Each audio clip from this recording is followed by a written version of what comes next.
to build up our communities to the point that we are thriving and not looking to just survive. Right. Yeah. Right. I would want my sons, if they decided to get involved in this business, as much as I love criminal defense, be a patent attorney, intellectual property, entertainment, right? Be More involved. guaranteed money with that too, right? But just be involved in different things that are going to lead to thrive and that are going to lead to these long-lasting generational wealth is basically what we're looking for. Kutt, Hey, got somebody that you might want to talk to today. yo. Yeah, this is Kutt and Kutt Been waiting all podcast. this time for this. I'm Kutt the barber. Hey.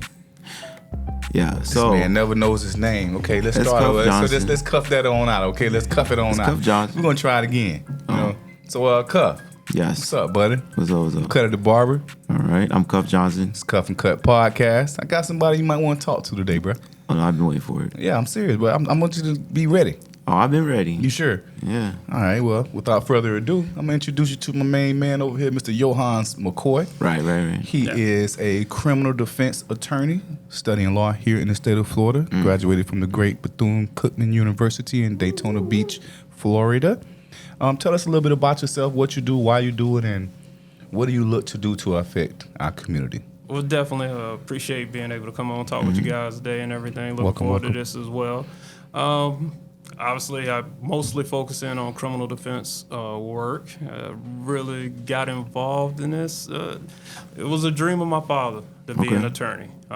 He was a Marine, fought in Vietnam. Once he got out, he was service connected, but he was really big on education. He got almost to his undergrad degree, but he actually put it on pause because it would have caused some issues for my sister and I to be able to go to school, because they would have said at that point, hey, you can kind of go and be able to work, so you don't need to get as much money as he should have received after being injured in the war. So thank you for your service, Pop. Appreciate you. Yeah, definitely. Way to go. Definitely. So he was very focused on the law. I think he would have been a great attorney. Yeah. Right, nice. Yeah, Parents really, good attorneys anyway. Yeah. They judge, jury, and execution. Yeah, so Pretty he much. definitely inspired me. Was the first to really inspire me. My uncle inspired me as well. And he actually, my uncle gave me a book that was entitled "The Defense Never Rests." Defense never rests. And that was written by F. Lee Bailey. And it inspired me as well to read a story, another ex-Marine that was a criminal defense attorney with a lot of high-profile cases. And, leaving Cookman, I went to St. Thomas University, College of Law, down in Miami, Florida, and really got exposed to it, had some great professors. And once I stepped from there, it was with the U.S. Department of Justice doing immigration work. Oh, wow. Took some time off after that because I actually entered into that around 9/11, so I was heavily involved. You agree with the wall being built? Well, that's a whole different. Well, you say you were immigration, so Yeah, I just thought, that's it. thought you had your feelings about that. Yeah, that's a whole. Yeah, I didn't have to deal with the wall, but Exactly. You deal with planes. Yeah, They probably shouldn't have let you in. They should have stopped you at the border. That's what they should have did. Not finish on up. but did that for a little bit, and I stepped away actually because I needed some time away. I was involved in some pretty intense cases at that time. Got into a little commercial real estate, videography, audio and music production, video production, and then got back into the law a little over a decade ago, and was back into it doing criminal defense. Hey, he was born about a decade ago, bro. He just got here, man. He Let's talk just to him about him. Yeah. Just showed up. Yeah, so let me ask you a question. Like, we have different perspectives, right? I'm a barber. Right. Of course, Kutt is a sheriff's deputy, and you are an attorney at law representing criminals, basically. However, let's just clarify this. Everybody that's accused of a crime is not necessarily guilty, so you wouldn't really call them criminals until they've been convicted. You're not going to call anybody really a criminal, right? Okay. Look, in America, you are innocent. You're basically presumed to be innocent until found guilty. That's what they say, right? Let's be real about it. Person walks into the courtroom, media, everybody assumes, hey, they're guilty, right? So the reality is, even though this is not the law, is that you have to prove your innocence. Right. Okay. So you, as a criminal defense attorney, have to walk in that room knowing that, right? Understand the law. Understand the law and understand that while the judge is going to instruct them, everybody's going to tell them, hey, you have to presume this person is innocent. Right. In reality, they're like, hey, this person's guilty. They wouldn't be here. They wouldn't have got arrested, right? They wouldn't have been on the news or whatever the case may be. And when you're dealing with that, it makes it different, right? Because people are coming to me, they're in need. Right, something's happened. Regardless of how they got there, they're in need. They've been accused of doing something. A lot of times they're accused of doing things that aren't the best things in the world to be accused of. Right. Right. So my role, I just look at that as, look, I need to do my best job to get the best result for my client. Well, what about him over here? He's the one that cuff you up, and then he the one put you in jail, and he the one that leave you in the car and get hot and sweaty, and then he the one to go in there and take 2 hours to fill out paperwork while you sitting up the handcuffs. I don't know for myself. I'm talking about for a friend. I'm just saying people like him. Yeah, what you think? What are your perspectives on the defense attorney side? Because me, as the person who has been put in jail, I don't like to use the word jail. I've been incarcerated for a brief period of time. You got bond bars. I am not a criminal. Now. My defense attorney said I'm not a criminal, so I'm going with you, bro. I'm not a criminal. You're not a criminal. Okay. So my question is, when you take the time out to arrest somebody for a charge, let's call it a weed bag, okay? You first of all should let them go. Number one. The pettiest crime. No, I'm just trying to tell you, because y'all the pettiest people. But anyway, so what I'm saying is, you get this guy, you arrest him for that. Then this young man over here comes and just destroys your case. Well, it's probably gonna get destroyed off a bag of weed. They got you standing on the stand, you sweating, you going on to ask you all kind of questions. How you feel about this defense attorney? I think that not him. That experienced case that you just made up it's gonna fall apart. I think you should have a lot more probable cause.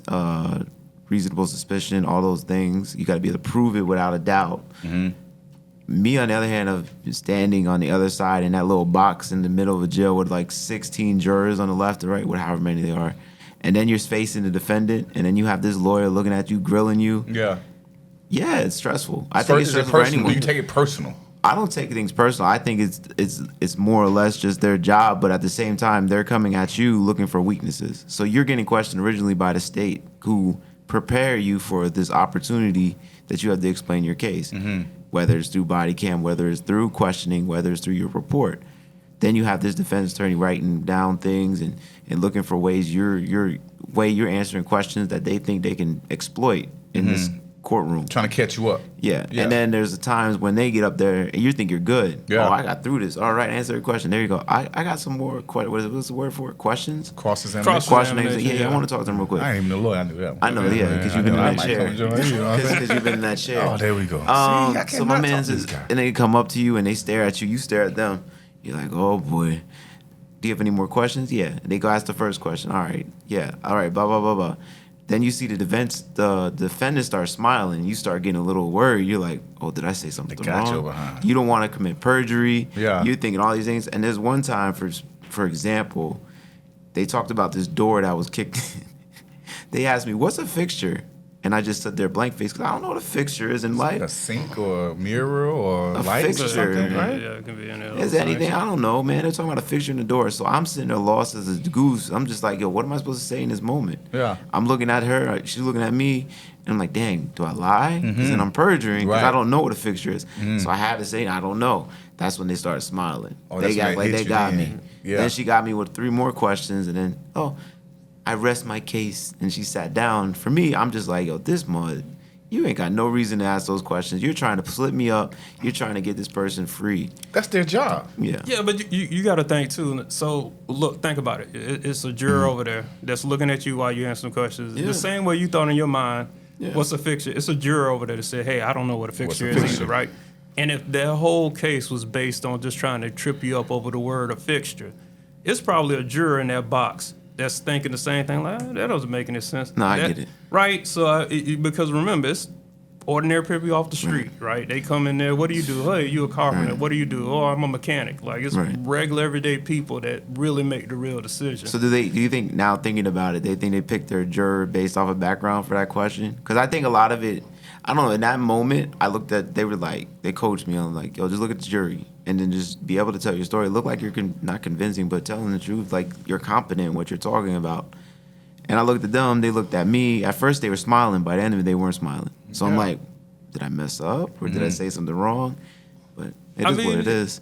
Yeah, So picking a jury, man, it's an art, right? Yeah, I know. I seen it live. So, and each attorney is going to have their own way. I can tell you, for me personally, I want two big things. What's that? I want an independent thinker that can go in the room and make their own decision. Mm-hmm. I want a person with an open mind that's not coming in there with any preconceived notions about the situation. Okay. Right? I can work with that. Right.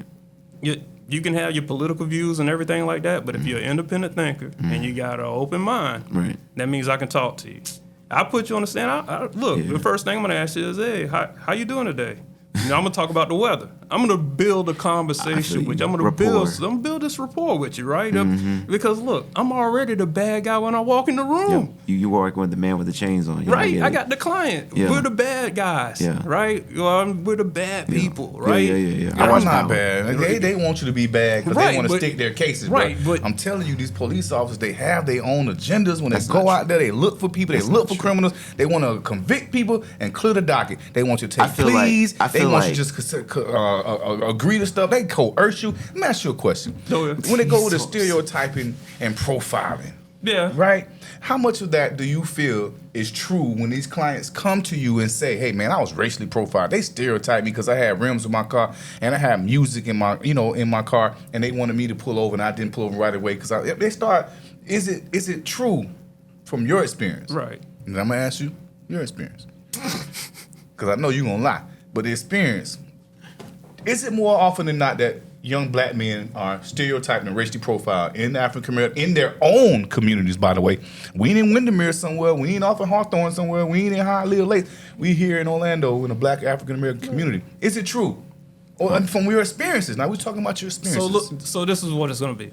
The reality is everybody stereotypes. There you go. Right? That's the reality.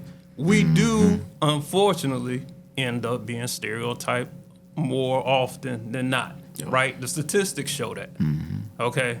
But everybody got a preference. Right. So it's two ways we can look at it. One, be yourself, but if you know, hey, I'm in a certain situation, I look a certain way, they're going to treat me a certain way automatically. I mean, I've had instances that I've been in certain areas that I've been put in handcuffs and the officer says to me, hey, you're kind of a big guy, I'm kind of fearful. Now it's on me. But they got the gun, though. Right. They got the gun, though. They scared of you. And this comes to one, especially with us in the community. I remember being young, being told, you're not going to be able to always control the initial action, but you're responsible for your response. Right. Okay. So at that point, I got to make a decision. Right. Am I going to escalate it? I'm going to de-escalate it. That's my part that I have to play in it. Do you de-escalate? Oh, yeah. That's my job. I don't believe you. Go ahead. No, but go ahead. You can finish what you said. I'm just saying, because I've seen you guys. You guys escalate from 0 to 100. You guys. Bro. Yeah, you guys, you part of the crew. You gang, you banging, you all of that stuff. Go ahead, man. I mean, look, because here's the thing. I mean, we all know it. It's good and bad everywhere, right? Got good attorneys, got bad attorneys. Got good cops, got bad cops, right? Right. A lot of the things you hearing probably from a lot of people that come in to get a cut and everything, like what are you hearing as far as their experiences when people come in there for you? A lot of time, like I try to explain the Cuff a lot, because I cut his hair as well. Right. He do it. Actually, I give him a hard time, and he's a little bit fairer. But from my experiences, everything that when people talk about it, it's like instantly they're on this hard, rigid, follow my instructions, my commands, do what I say, boy. And if you don't, it's going to be a problem. And if you say no, they're going to find a way to give you something. That sounds like that's a misconception. Well, what's some of the rights that we have? You have a ton of rights. You know your amendments. I'm going to ask the attorney. I want to ask you because you're going to move around the answer. What are some of the rights that you have? If say it's you driving. Right. You get pulled over. What are some of your basic Fix rights your lights before the officer entertains any other part of the stop? What are your basic rights as a defendant in this case? Whatever the word is. So let's say you get stopped. They ask for license and registration. Give them the license and registration. Boom. Right. Just give them the license and registration. We can't say no. No, don't say no. See, I'm gonna put my fingers up around me times. This is true. Here's the thing to understand. Here's a really thing for people to understand. Driving in the state of Florida is a privilege. It's not a right. It's on your license. Right. So right. When you're trying to fight over that situation, right?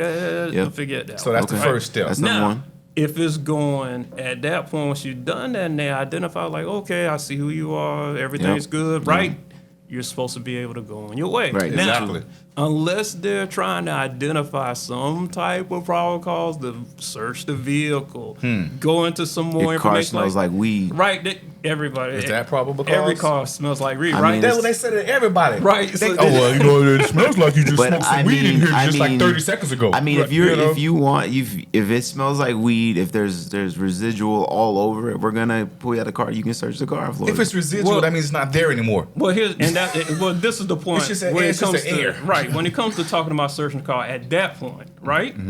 You can respectfully decline to allow a search until they go through the other steps. Bring that dog. Yeah, bring get the K9. dog. Go now. Look, They lie too. They be hitting on anything, bro. Yeah, let them go through. But here, K9, give I smell that. my I dog hit the respectfully car. decline that. Step out of the car. Get They- away from the car. yep. Do all that, Yep. right? But they don't look. Keep it like that. Tell them they got to do their job. Right. Do your job. Right? I don't have to give you access to my vehicle if I don't want to give you access to my vehicle. But Right? let me ask you this: Isn't it a law that states? Maybe I don't know because I'm not the attorney. Right. Doesn't it say that if it's not a felony stop, that you're not required to respect and follow the commands of the officer if it's not a felony stop? Say, for instance, you stop me for a tag light, or you stop me you for a brake undermine- light. you Now you're pulling undermine me the over. attention for You my tell me to get out the car investigation. for a tag light. Now you under my investigation because of the fact your tag light's out. This is a violation, a motor violation, traffic No, violation. it's a traffic violation. So we're gonna talk about this, and you're under detention. I need your license and registration, so I verify that this is your vehicle and this license is valid. Okay. Then there's actually you can provide them with a ticket or a courtesy notice. Okay. You're under detention until we're done with this until I am done with this investigation, which is a reasonable amount of time for the task statute, whatever it is. Yeah. Oh, you know about that too. Y'all agreed on something. So no, just but then. here's the thing. What he Yeah. just said, that reasonable time period, right? But this goes Never to, heard that I know before. that. I know I that. never heard that Right. before. It's like- the reasonable time It's period. a reasonable time, right? He Yeah, learned I never before, heard that one, like, boy. what was you like? You getting the ticket? Okay, I'm looking at your ticket. Let me make sure whatever Yeah. in your investigation Yeah. was it a reasonable time period that you took to stop, investigate, go through what you got to go through, right? Okay. But the biggest thing everybody needs to realize: look, you can't litigate out in court. Court in the out streets, like- can't have that court in the street. No Don't- courting in the streets. No court in the streets, That's how you right? get That means enough. you can't say we're guilty until Listen, we go to court. Like, you resisting arrest if you're not providing identification. Right? I mean, just don't That's even go resisting through it. arrest? It can resisting resisting arrest without violence. without violence. I have so many cases that deal with that's like for not giving your license? Yes. yeah, simple little stuff like that ends up. Now you got That's a actually- misdemeanor, that's and we actually know in our community. Start building up. Now you got this misdemeanor, resisting without violence. Yeah. Nobody's gonna take an opportunity when you're going for a job and now it's listing that you got a misdemeanor or something Something like that. petty, too. Something petty that Yeah. can be avoided, right? Go ahead, let it go. Right. You got to go out there and get your attorney, right? Right. That attorney, he's going to look into that. She's going to look into that, see what rights you had, work out the situation, Right. right? Okay. But trying to handle that out in the streets, getting into this back and forth and everything like that, You're gonna lose. Now it escalates. You're gonna right? lose. It's not really losing. It's just you're not following the rules of Florida. We're law enforcement officers. We're trying to provide a service based off being law enforcement officers. We're enforcing the law. I So get you that. not providing information on because you want to feel petty and you feel like we're targeting you. It's producing the result based off the fact that A, we already have your violation. Now you're escalating. Now you're turning into more. Next thing you know, you're out the car fighting us. And next thing you know, you're catching a felony because you're trying to hit an officer. Leo charge. Yeah. So you do when you talk about de-escalating techniques. What are some of the right. ways you Thank you, de-escate Jesus. situations? About time. I want to know because So- I was going from this angle. Like So you for tried me, us a lot. You know? for me, like my biggest thing is de-escalation. I feel as if that every person has a right as a human being. I am not going into law enforcement as a power structure. I'm not going into it as something that's going to feed my ego. Right. This is me going into people's lives. I have the ability to change a person's life within within a 15-minute period. So I go into a great responsibility. Now, de-escalation is a heated verbal between two people. I'll go into that and say, yo, let's talk to this person, let's talk to this person. I identify the issue.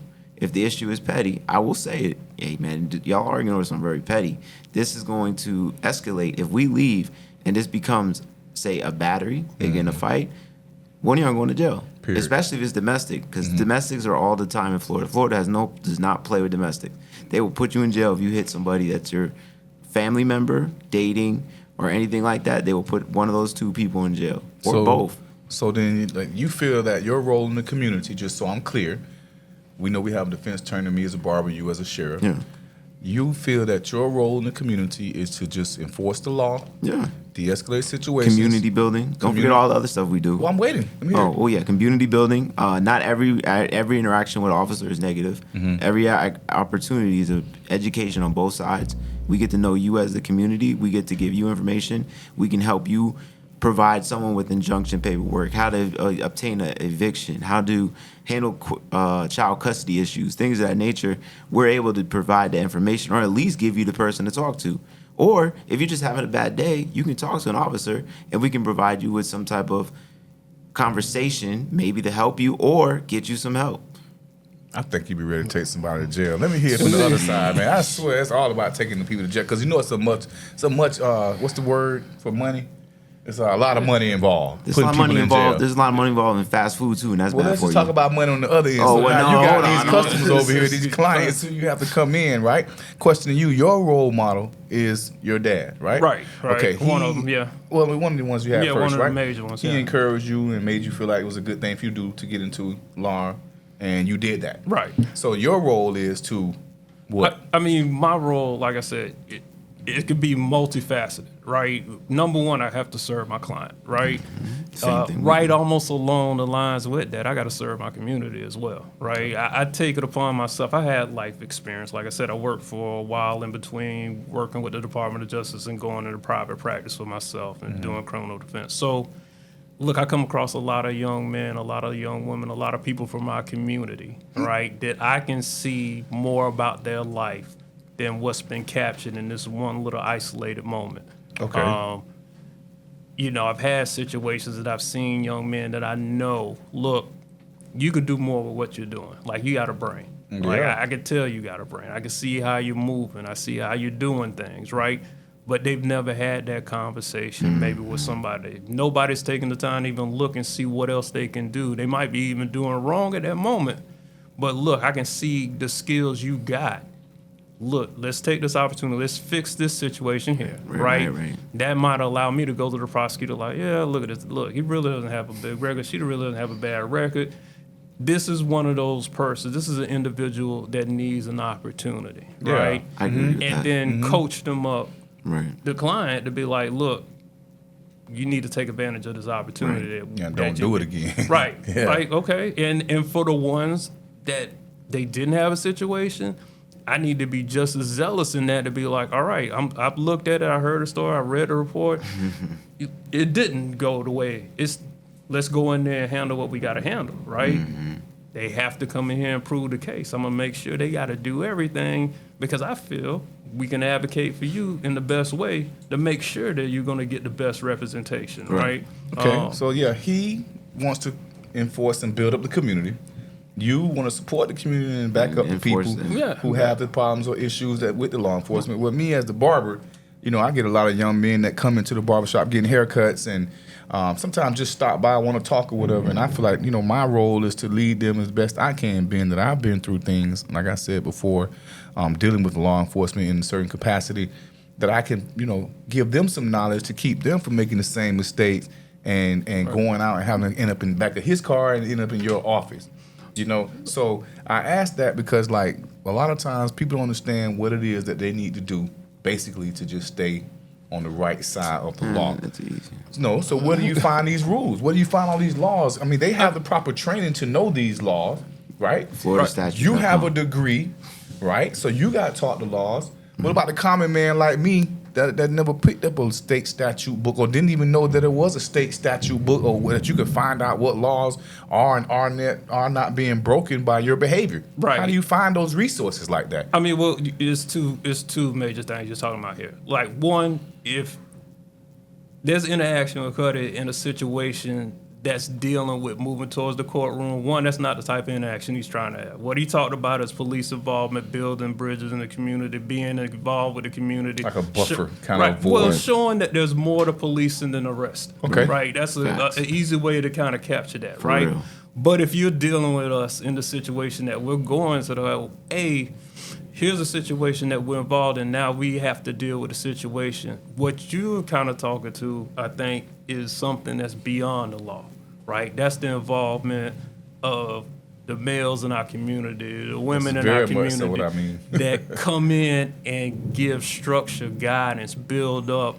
Don't even be involved in that situation, right? Sure. Right. That's the real conversation that has to be had.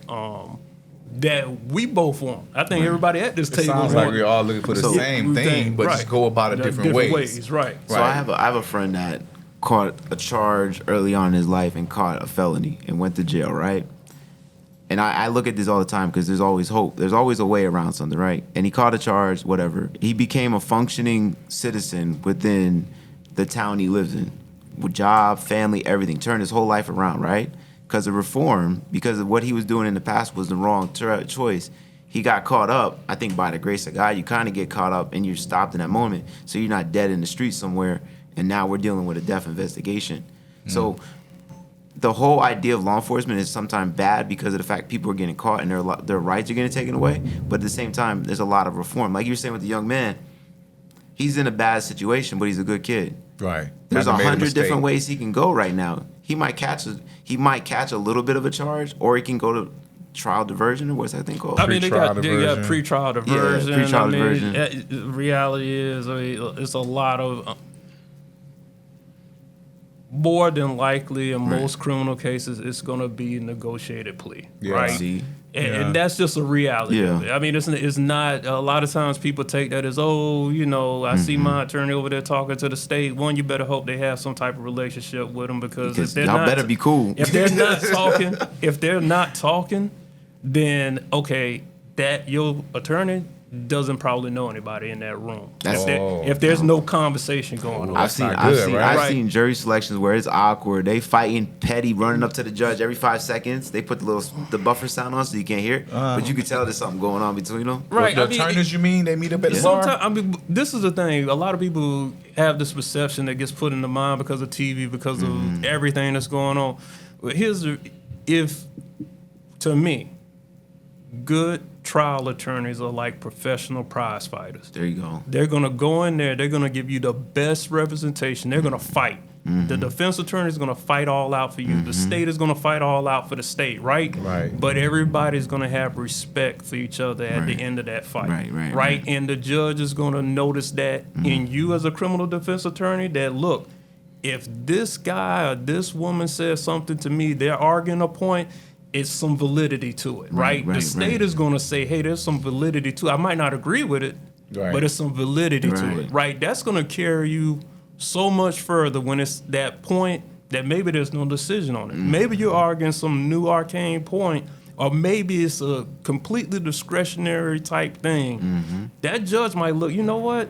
When McCoy comes in here and makes that argument, I usually kind of go this way, but if he's arguing and his facts are kind of lining up, my discretion, maybe I go that way. So right? It's relationship. It's relationship, right. Just like with us. Yeah, and I would imagine it's the same thing. I mean, you got to. If I go to an officer, look, I know you did this, da da da da da da da. When I'm doing a deposition with them and I'm asking them, well, your investigation, how did this come across? What was that? It might be a situation I know, okay, my guy, he got caught. It is what it is. But let me have this question, like, in your investigation, have you seen this individual a lot while you're doing investigations? This is like my first time seeing it. Who knows where that statement is going to go once everything stops, and now I'm having a conversation with the prosecutor. Like, look, you heard it from your guy. It's like the first time I'm seeing this, right? So is off the record really off the record? Because I've been in those rooms, and I feel like, man, if I say anything in this room. I mean, so. That's what I feel like, I actually agree with you on that one. So I'm with him on that one. This is the thing. I feel like tape is running all day. All day long. They go and listen to it. So you have, when they say off the record, it's like what can actually be used in court, right? It's back to building relationships. Like the same relationships you build in the community. Right. Good attorneys are going to build those good relationships in the legal community, right? Can I have a conversation with a prosecutor, with the detectives, the officers. Hell, can me and this prosecutor have a discussion with the judge, and everybody knows, hey, this conversation is right in this room. Right. Not that anybody's making any shifty deals or doing anything. Do they? Do they? Does it happen? That's what I want to know. This is what I say. I've never been involved in any of those. What I've been able to have in my conversations is good, open, honest conversation, right? A conversation that a person that might not be from the same background I'm from can tell me about their background, share their experiences, and not feel that I'm going to judge them. And I can do the same thing, and I can show them, or they can show me where they're coming from. So when we give our explanations to each other, we're on a common ground. Right. So I didn't mean it. I wasn't right when I said that they racially and stereotypically. No, I mean, look, it happens everywhere. I mean, in the courtroom. Not even just with Mr. Officer over here. Well, look, here's the thing. I mean, you walk in there and you're a black man, and you come on. I just want to keep it real for a second. We walk in there. Listen, I told y'all when I walk in, I'm the bad guy. Yeah. But listen, you gotta. For me, the great older attorney been doing it for years. Yeah. Said, look, embrace that. Yeah. Grab that. Oh, yeah. Come in there with it. You know why? Because once they feel that you know that they're looking at you that way, I start earning the trust of that jury because I'm like, I'm going to talk to you straight. Yep. Yeah. Right? I understand that this is the rule. I understand you're going to say that you're going to be able to hold that presumption in your mind. But look, I also understand that you come in here with life experiences, right? All I'm asking you to do, like I said, follow the evidence. Open. You want them to follow that. You got to follow the evidence, it's right? All about the evidence. Yeah. Right. It's all, but open mind, independent thinking, right? If I'm constantly drilling that in a person's head, I'm not asking them to, hey, rule in favor of my guy, right? But when the right time comes at the end, because usually in my opening statement, I'm going to lay out the way I see the case. And then I'm going to come back at the end and say, like I discussed with you in the beginning of the case, you've seen the evidence, you listened to it, you've seen the witnesses. I would submit to you that what you heard today, they are unable to prove beyond a reasonable doubt. That's right. And now, open, independent.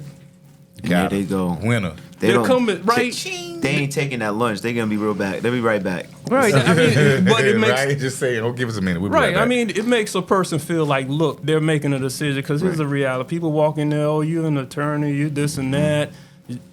You're a first generation attorney, right? Yeah, first generation attorney. Yeah, that's kind of like not that common, especially in the African American community, right? You have second and third generations in the other communities. In the other communities, I mean, in other communities, it's more likely that it's a second or third generation attorney, right?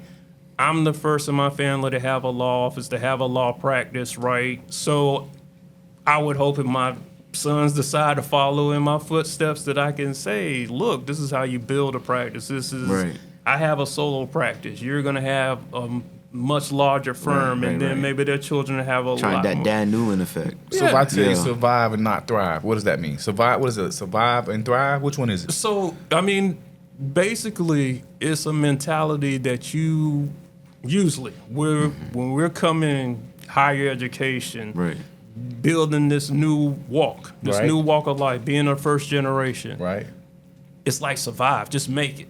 Just get the degree. Just get the practice. Just do that, right? Or become a worker for somebody else. Or work with even any of that. Anything like the good job. Right. We can put that just across with the that board. quote unquote black thing. You got that good job. You Right. got that good job. You got a good job. Government job. He got a degree. Right. So but when we look at other, we look at these other segments in society, it's like they're teaching them to thrive. Yeah. Like build a multi-billion-dollar business. Be an Elon Musk, and you're planning to go to Mars. Forget just go to Mars. Yeah, right? Moon. But we see that in all different communities. I mean, the black community, you're starting to see the more, such as myself. I'm first generation law enforcement, and I'm like third generation military from both sides, whatever. But that first generation law enforcement is like a new thing because I'm learning everything on the fly. I didn't know cop lingo. I didn't know the cop lifestyle. But now, if my son wanted to join in, I can tell you, just boom, boom, boom, boom, go. Now you can become a lieutenant. And you that's can what they become do on a their captain. side. And then on top of the belt, building wealth. I didn't come from a lot of money. I didn't come from proper spending of money. Now I've learned these financial goals. I give it to my kids. Oh yeah, you can go become millionaires now. Right. You can exceed my financial status by 100% just based on these small tweaks. So I agree with you on that. Do you both guys? I want to know. Like me, I have people that actually would come to me and ask me about barbering and cutting hair, how to cut hair.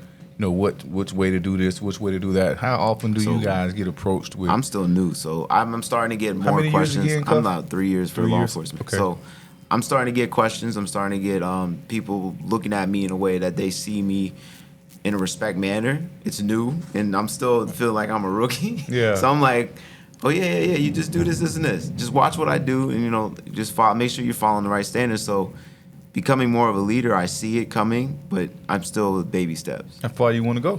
I mean, you trying to be the chief? Do you want to be a sergeant, lieutenant, or detective? Like, you going? Okay, all right. And what about you? When people approach you, like, what do you normally say? I mean, all the time. For one, be yourself. Yep. Be yourself. Right, whoever you are, be yourself. Be yourself. Just don't put on an act. I mean, that was one of the things I was taught early on. Don't wear that 3-piece suit looking crazy. Right. I mean, look, if the 3-piece suit works What for to you, get done, yeah, because it is theater. Like, Yeah, I know. That's the Alexander Hamilton and stuff. It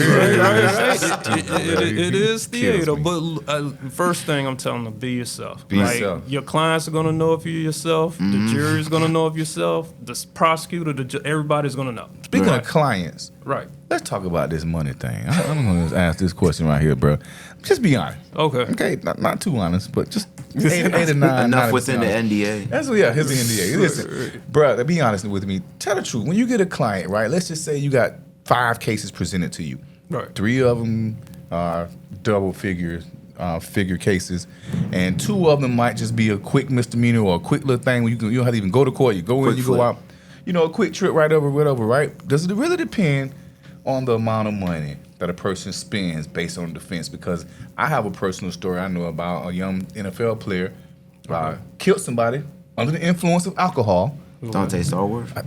This man like dropping names. No, that's why your police it's public. It's Well, public. we don't want to talk about You people. can look it up on Google right now. I'm looking for you. Look, bro, I did not say that. It was did. It was unfortunate. Okay, I agree with it. I don't think it's right. He played for the Eagles. He played for the Dolphins. He played for the Eagles too. No, you don't watch football. What are you talking about? For the Patriots in there. No, he played for whatever. We're gonna Anyway, look that up. So fact check. money, you're right. Gotta Right. check that one.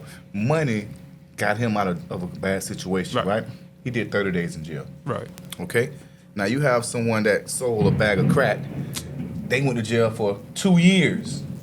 Is it because of the fact that they spent less money on their representation in the court than more so the crime that they committed? Okay, so Let's keep that real. So I'm gonna keep it all the way real. This would be 100. the best thing. This is the thing to say. Okay, so let me start from the very top. You came to me with 5 cases, 3 of them double figures. Double. 2. Any attorney that's being honest with you is telling you, I'm trying to figure out how I'm gonna take all 5. Right? Okay. Nobody's leaving I love out that. I of it. love No that. money Like lost that, out. no money's Money lost on the out, table. right? Money on the table. Now, Right. here's the other And thing. he'll give you plenty of cases. Go ahead. Here's the other part of that.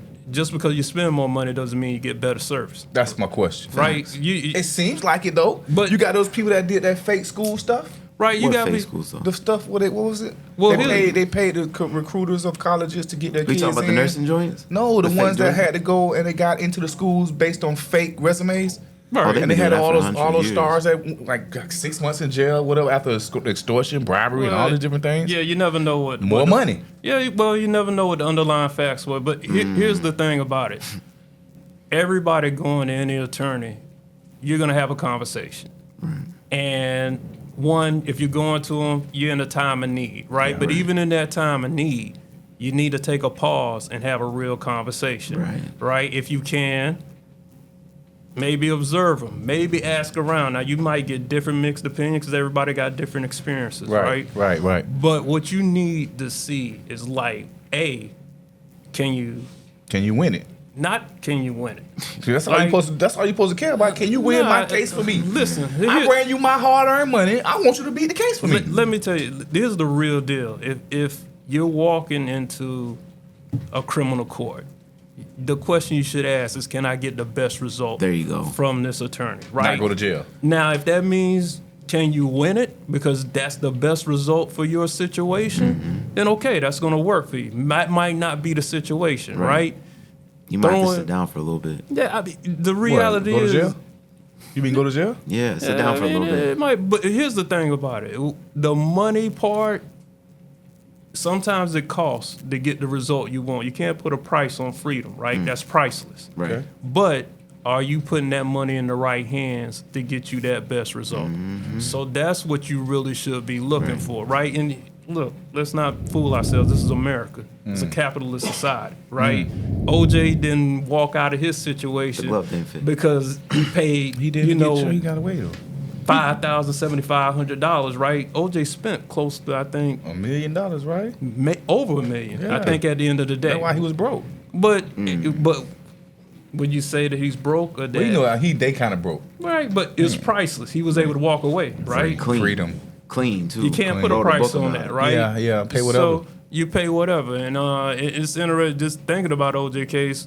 Actually, Johnny Cochran came to our school when I was at undergrad at Cookman, but he was brought. You ain't have to by, mention Cookman, bro. Go ahead. I'm gonna throw it in there I every already time, told right? these people where you went to school, bro. Obviously, God, they got- where my raptor friend at, man? Tell her to come back in the room. No. You know what's so great about it is the fact they had Johnny Cochran. They didn't Yeah, just that's bring pretty some cool. hocus pocus Right. lawyer. That's pretty They cool. brought the man, But the this only was- lawyer I know. That's pretty cool. That's cool, though. I guess I would have liked that, too, bro. But this was the thing. We He had came Outcast there- at fam, though, so I'm cool. Yeah, I love Outkast I now. know that. I'm not I gonna hated lose them back that. then, bro. We booed Yeah, them off stage. Yeah, well, We was crazy. that's Anyway, why go you don't ahead, get man. none. Sorry. But the crazy thing was when he came there, he was actually brought by Willie Garrett, who I didn't even know about at that time. And I'm looking on stage. This is when I was my last year, and there's Johnny Cochran saying, "Hey, you know me because of TV, but this is really the guy, Right. Willie Garrett." F. Gary. And I'm like, hold up, bro. It's like two big time black attorneys. I best. don't even know who this guy. Right. And this is a guy I've been watching for a whole year on TV, and he's saying that this is the guy. Yeah. And then I find out who this guy is, and I'm like, oh yeah, this is the This guy. the This guy guy. got a 747 flying from. The guy. Right, he's on 60 Minutes, and I was just, it was blown to let me know, kind of going back to that first generation, like we had never seen it, right? All I was told was like, yeah, go do this, Right, go be an right, attorney, right. and you'll see those other communities. They already know they Willie Garrett's. We're just learning our Willie Garrett's. Gotcha. And a lot of times we're trying to become the Willie Garrett. Yeah, be the Johnny Willie Garretts, Cochran, because right? we're the first ones in the We're family. the first ones in the family, Gotcha. right? So it's a lot of building Right. that's going on, and it makes it's a lot of responsibility on us, right? It's worth it, though, man. But it it's really worth is, it, yeah, you because know? we have to build up our communities to the point that we are thriving and not looking to just survive. Right. Yeah. Right. I would Yeah. want my sons, if they decided to get involved in this business, as much as I love criminal defense, be a patent attorney, intellectual property, entertainment, right? Be More involved. guaranteed money with that, too, right? But just be involved in different things Contractual. that are going to lead to thrive and that are going to lead to these long-lasting generational wealth. Is basically Generational what wealth. we're looking I think for. it's right? important. Just I think of it like this: don't chase a check, chase a legacy. That's it. Like Yeah, your life that is isn't it. about how much money you make, but the imprint and building of what you can do. Cuff, you Especially good with your own sometimes, kids. man. You pretty good sometimes. No, it's just say it one more time. Say it, don't chase the what? check. Don't chase the check, but chase the legacy. That's what I mean. Don't chase the women either. No check. Oh, the chick. You want Oh, I kids, thought right? you said chick. You said chick or check. You shouldn't check the I thought you don't said chase don't the chase check, the let chick them come and to get your you. money. I don't know. I'm They sorry. say man. be a spider, not a fly. What does that mean? I'm lost on that one. A too. spider is That must be some a spider. 1999 No, hold spider. on. Yeah, A let me fly flies to it. A spider will sit there and wait for it. Is that like saying don't be a chicken, be an eagle? Didn't you just hear what I said? I'm just saying, is that like the same So thing? saying that, don't be chasing women, let the women come to you. Right. So don't be a chicken, be an eagle. Whatever you want to You do. can see all the women at once that are pecking at the ones that's on the ground. Anyway, yeah. All right, I'm That's just a trying to chicken. figure it out. You see, you catch the Cuff and Cut podcast. Hey guys, you make sure you like, subscribe, comment, and share down here below. Check us out. We have a lot of conversation that we will be bringing up in future episodes. Again, this is Brother McCoy. This is Cuff Johnson. Here. I'm Kutt the Barber. Thank you for tuning in. Yo. See you next time. Definitely. For the record, I'm done trying to make y'all comfortable. For the record, you ain't trying to grow, then it's done for you. For the record, lab on me going all the way. For the record, ain't trying to link, no time to waste. For the record.